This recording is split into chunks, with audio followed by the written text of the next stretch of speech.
আপনার জীবনে আপনার প্রকৃত বন্ধু আসলে কে? আপনার সবথেকে শ্রেষ্ঠ মিত্র আসলে কে?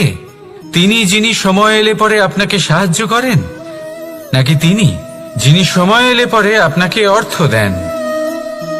দেখুন, আমরা হলাম মানুষ, আমাদের জীবনে লেনদেন চলতেই থাকে। এটা আমাদের জীবনের অভিন্ন অংশ। কিন্তু অনেক সময় এমন হয় যে আমরা তাকেই নিজের প্রকৃত বন্ধু বলে মনে করি, যিনি আমাদের একটা বহুমূল্য উপহার দেন, ঠিক কিনা? এবার আপনার জীবনে সেই বহুমূল্য উপহার কোনটা, ওই অমূল্য মিত্র আসলে কে, সেই সিদ্ধান্ত হলো আপনার। কিন্তু যদি আপনি আমাকে জিজ্ঞেস করেন, তাহলে আমার মতে স্বর্ণ, হিরে, মুক্ত, ধন এগুলো বহুমূল্য নয়। বহুমূল্য হলো সঙ্গ, যখন আপনি একা হয়ে যাবেন; সময়, যখন আপনার তাকে প্রয়োজন হবে; সমর্পণ, যখন আপনার বিশ্বাসের প্রয়োজন পড়বে। যে মানুষ আপনার প্রতি এই 3 গুণ প্রদর্শন করেন, যিনি আপনার কঠিন সময়ে আপনাকে অবশ্যই সঙ্গ দেবেন, যখন আপনার প্রয়োজন পড়বে আপনাকে অবশ্যই সময় দেবেন, আপনার প্রতি সম্পূর্ণ সমর্পিত থাকবেন, সেই হলো আপনার আসল মিত্র, সেই হলো আপনার প্রকৃত বন্ধু। কারণ সত্যি বললে, বন্ধুত্বের অর্থই হলো নিজেকে সম্পূর্ণরূপে কারোর কাছে সমর্পণ করে দেওয়া। তাই আপনার সেই বন্ধুর জন্য নিজের প্রাণ উজাড় করে দিন, আর ভালোবেসে বলুন, রাধা রাধা। মানুষ জীবনে 3টে কাজ অবশ্যই করে থাকে: কিছু দান করে, কিছু গ্রহণ করে, আর কিছু ত্যাগ করে দেয়। এটাও ভাবতে থাকে যে এটা করলে কিভাবে করবে। দেবার জন্য পর্যাপ্ত ধন নেই, নেবার জন্য সংসারে অত স্নেহ নেই, আর ত্যাগ করার জন্য জীবনে এত সুখই নেই, তাহলে কিভাবে করবে? আসলে আমরা বস্তুগত চাহিদা অর্জনে এত ব্যস্ত হয়ে পড়ি যে আমরা বুঝতেই পারি না যে কি নেবার আছে, কি দেবার আছে, আর কি ত্যাগ করার আছে। তাহলে আজ আমি আপনাকে বলেই দিই, মনে রাখবেন এই 3টে গুরুত্বপূর্ণ গুণ, 3টে গুরুত্বপূর্ণ কথা। দেবার জন্য আছে দান, নেবার মতো আছে জ্ঞান, আর ত্যাগ করার মতো আছে অহংকার। যখন আপনি দান করতে শিখে যাবেন, জ্ঞান অর্জন করার শক্তি আপনা থেকেই আপনার মধ্যে চলে আসবে। আর যখন এই জ্ঞান আপনার মধ্যে প্রবেশ করবে, অহংকার আপনা থেকেই আপনার থেকে দূরে চলে যাবে। যে ব্যক্তি এই 3-এর মধ্যে ভারসাম্য বজায় রাখতে পারে, তার বর্তমান, ভূত, ভবিষ্যৎ, লোক, পরলোক সবকিছু শুধরে যায়। যেই দিন আপনি দান করতে শিখে যাবেন, জ্ঞান আহরণ করতে শিখে যাবেন, অভিমান ত্যাগ করতে শিখে যাবেন, আপনার সর্বশক্তিশালী, সর্বশক্তিমান পরমেশ্বরেরও প্রয়োজন পড়বে না। কারণ তখন ঈশ্বর আপনার মধ্যেই বাস করবেন। তাহলে আসুন আর আমার সাথে ভালোবেসে বলুন, রাধা রাধা। জীবনে অনেক সময় সমস্যা আমাদের চারদিক থেকে ঘিরে ফেলে। এই সমস্যা নানান ধরনের হতে পারে। আর্থিক সমস্যা হতে পারে, পারিবারিক সমস্যা হতে পারে, কোনো সম্পর্ক নিয়ে সমস্যা হতে পারে, কখনো কোনো দৈনিক সমস্যা হতে পারে, কখনো কোনো দ্বন্দ্ব হতে পারে, অনেক সমস্যা হতে পারে। কিন্তু যখনই কোনো সমস্যা আসে, আমাদের মনে তার জন্য একটা উত্তর অবশ্যই থেকে থাকে, যা আমাদের অন্তরে রয়েছে। একে আমরা বলি আত্মা। আত্মা হলো পরমাত্মারই রূপ, আর পরমাত্মা তা কখনোই কিছু অনুচিত চাইবে না। তাই তো এই আত্মা খুব ভালো করে জানে যে কোনটা উচিত আর কোনটা অনুচিত। যদি আসল বিষয়ের কথা বলি, তাহলে আপনাকে নিজের মনকে বুঝতে হবে। কারণ আত্মা তো পরমাত্মা থেকেই আসে। কিন্তু এই মন মানুষ জন্ম থেকেই প্রাপ্ত করে, যার বিকাশ হয় এই সংসারকে দেখে। যেদিন আপনার এই মন আর আপনার এই আত্মা, এই দুই এক হয়ে যাবে, আত্মসাৎ হয়ে যাবে, সেদিন আপনার জীবনে না কোনো সমস্যা থাকবে, না কোনো ঝঞ্ঝাট থাকবে, না কোনো সংকট থাকবে। কারণ আপনার কাছে সেই সমস্ত সমস্যার সমস্ত বিপদের সমাধান থাকবে, আর তাও আপনারই অন্তরে।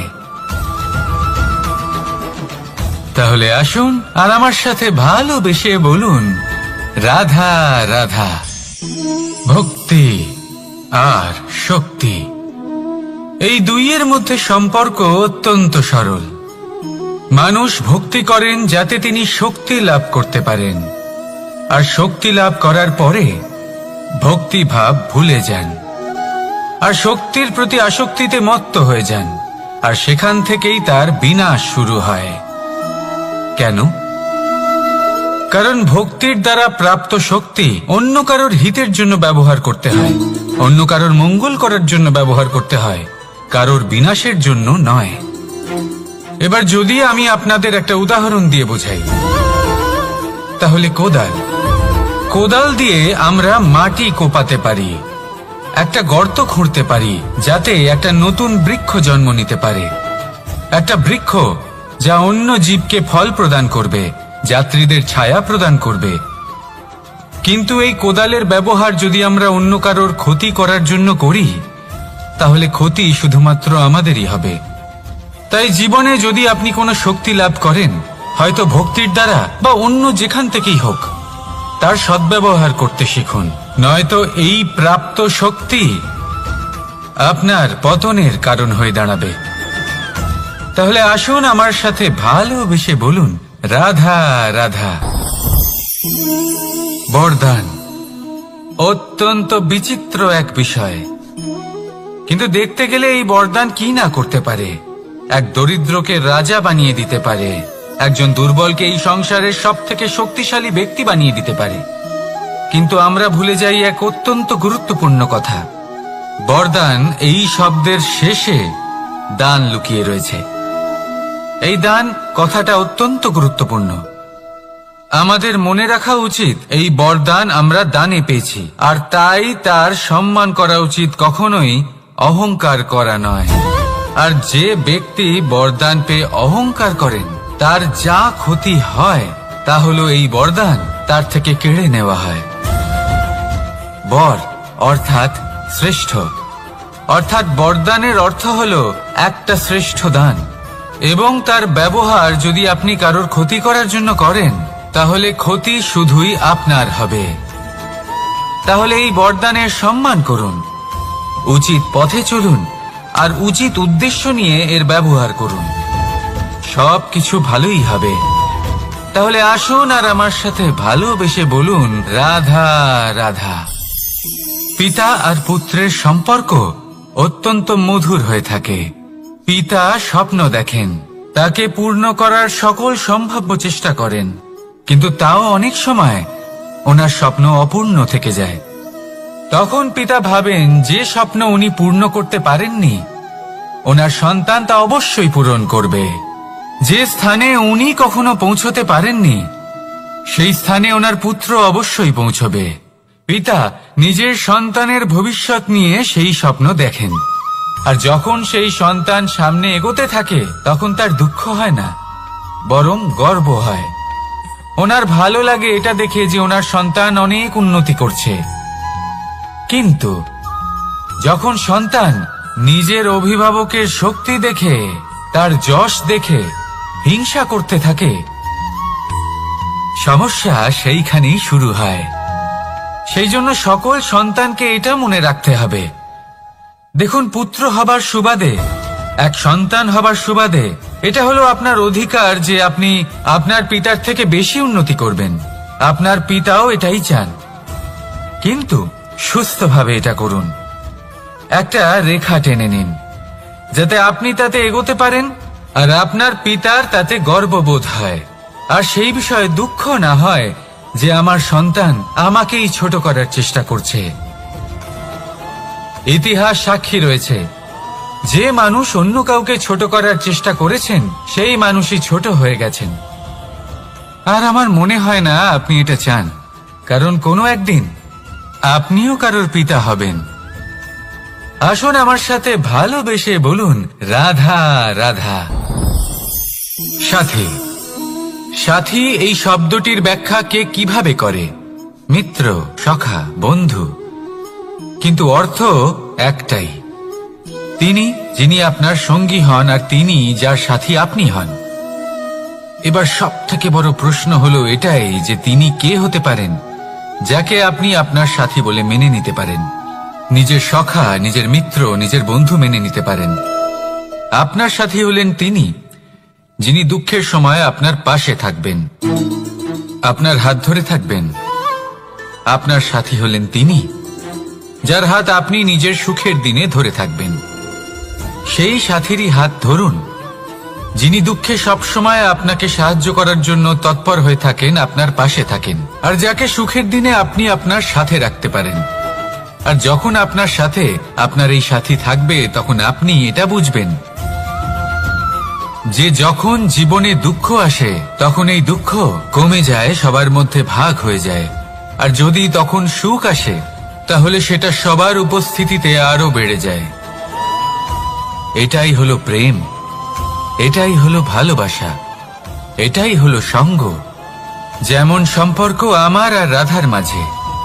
তাহলে আসুন আর আমার সাথে ভালোবেসে বলুন, রাধা রাধা। আমাদের মনে যখন কোনো প্রশ্ন ওঠে, কোনো দ্বন্দ্ব জাগে, তখন আমরা যাই আমাদের গুরুর কাছে, আমাদের আরাধ্যের কাছে গিয়ে জিজ্ঞেস করি। এইভাবেই একদিন আমি পৌঁছলাম আমার আরাধ্যের কাছে, আমার মহাদেবের কাছে, আর ওনাকে প্রশ্ন করলাম যে মহাদেব, জীবনে আনন্দ পাওয়ার, উৎসব পালনের, প্রেম ভাগ করে নেবার, জীবনকে উপভোগ করে নেওয়ার সর্বশ্রেষ্ঠ সময় কোনটা? মহাদেব হাসলেন আর উনি বললেন, জীবনে উৎসব পালনের সব থেকে শ্রেষ্ঠ দিন হল মৃত্যুর ঠিক আগের দিনটা। প্রেম ভাগ করে নেওয়ার সব থেকে শ্রেষ্ঠ মুহূর্ত হল মৃত্যুর ঠিক আগের মুহূর্ত। জীবনকে উপভোগ করে নেওয়ার সর্বশ্রেষ্ঠ প্রহর হল মৃত্যুর এক প্রহর পূর্বে। তখন আমি চমকে গেলাম। আমি বললাম, কিন্তু মহাদেব, মৃত্যু তো অনিশ্চিত, আমরা জানিও না কবে আমাদের মৃত্যু হবে। মহাদেব আবার হাসলেন। উনি বললেন যে যদি আমরা এভাবে জীবন কাটাই যে আমরা জীবনের প্রত্যেক দিন, প্রত্যেক মুহূর্ত, প্রত্যেক প্রহর শেষ বলে মনে করি, তাহলে আমাদের সমস্ত জীবন আনন্দের সাথেই অতিবাহিত হবে। কি বলেন? তাহলে আপনিও এই কথা মনে রাখুন আর আমার সাথে ভালোবেসে বলুন, রাধা রাধা। জীবনে অগ্রসর হওয়ার জন্য আমাদের কাকে প্রয়োজন হয়? মাতা পিতা, বন্ধু, প্রেম, সাহায্য, অর্থ, পরিশ্রম, আশা। ভিন্ন ভিন্ন মানুষ ভিন্ন ভিন্ন বিকল্প চয়ন করে। যদি আমি আপনাকে বলি তাহলে জয় আর পরাজয়ের মন্ত্র দুটো শব্দের উপর নির্ভর করে, মেনে নেওয়া আর দৃঢ় হওয়া। যদি মেনে নেন তাহলে হেরে যাবেন, যদি দৃঢ় হন তাহলে নিশ্চিত রূপে জয়ী হবেন। যদি কখনো আপনি ক্লান্ত হয়ে ওঠেন, আপনি দুঃখী হন, পুরোপুরি ভেঙে পড়েছেন, তখন মেনে নেবেন না যে আপনি ভেঙে পড়েছেন, নয়তো হেরে যাবেন। তখন উল্টে স্থির করবেন যে যাই হয়ে যাক না কেন আমি জয়ী হবই। আর আপনি দেখবেন যে জয় নিশ্চিত রূপে আপনার কাছেই আসবে। তাহলে এই কথা মনে রাখবেন আর আমার সাথে ভালোবেসে বলবেন, রাধা রাধা। সময়, জীবন, কাল। দেখতে গেলে এই তিনটি শব্দ একটি শব্দেরই সমার্থক শব্দ মনে হয়, কিন্তু এই শব্দগুলির অর্থ কি সমান? কখনোই নয়। হ্যাঁ, এই সময় চলতে থাকে, জীবন চলতে থাকে, কালচক্র চলতে থাকে। এই সময় কেটে যায়, কিন্তু এই জীবন, একে যাপন করতে হয়। কি বলেন? এই জীবনে কিছু করুন বা কিছু না করুন, জীবন এমনি কেটে যাবে, আপনি জানতেও পারবেন না। কিন্তু সেটা আমাদের উদ্দেশ্য নয়, একে যাপন করতে হবে। এই জীবনে প্রেরণা পেতে শিখুন, প্রেরণা দিতে শিখুন, আহ্বান গ্রহণ করতে শিখুন, আহ্বান জানাতে শিখুন, মহান কাজ করতে শিখুন, ধন্যাত্মক বোধ জাগিয়ে তুলুন। জীবন অতিবাহিত করার অর্থ কি তা আপনি শিখে যাবেন। কারণ সময় কেটে যায়, সমস্ত যুগ কেটে যায়, কিন্তু জীবনের রীতি জীবন কাটিয়ে দেওয়া নয়, জীবন যাপন করা। এই জীবন সম্পূর্ণরূপে অনুভব করতে হবে, নতুন পথ বানাতে হবে। এবারে যদি এই জীবন বাঁচার সময় একবার ভেবে দেখুন, যদি মনে প্রেম থাকে, সদ্ভাবনা থাকে, তাহলে কি হবে? এই জীবনকে বাঁচার অনুভূতিটাই অন্যরকম হয়ে যাবে, একটা আনন্দময় অনুভূতি লাভ করবেন। তাহলে এটাই করুন আর আমার সাথে ভালোবেসে বলুন, রাধা রাধা। আপনি কি কখনো কোনো জলের ধারা দেখেছেন? তার সামনে যতই মাটি থাকুক না কেন, যতই কাদা থাকুক না কেন, যখন এই জলের ধারা বইতে আরম্ভ করে দেয়, তখন এই কাদাকে নিজেই ধুয়ে নিয়ে যায়। ওই কাদাকে ধুয়ে দেয় এবং নিজের পথ নিজেই তৈরি করে নেয়। তাহলে আপনিও এরকম জলের মতো হয়ে উঠুন। যদি হয়ে উঠতে পারেন, তাহলে নিজের মনের, নিজের ভাবনার, নিজের জীবনের যত অনাবশ্যক তত্ত্ব আছে, অনুপযোগী অংশ রয়েছে, অর্থাৎ অপরিষ্কার অংশ রয়েছে, তা নিজে থেকেই নির্মল হয়ে উঠবে। আর যেরকম জলের ধারা কখনো থেমে থাকে না, সব সময় বয়ে চলে, সেইভাবে আপনিও কখনোই থামবেন না। সবসময় বয়ে চলুন, এগোতে থাকুন। পথে যদি অনেক বিপদ আসে, সমস্যা আসে, থামবেন না, তার উপর নিরন্তর প্রহার করুন, নিরন্তর প্রয়াস করুন আর অগ্রসর হন। আপনি ভেবে দেখুন, এই জলের ধারা কখনো থেমে থাকে না, সবসময় বয়ে চলে, বিপদের সম্মুখীন হয়ে তাকে সাথে বয়ে নিয়ে চলে।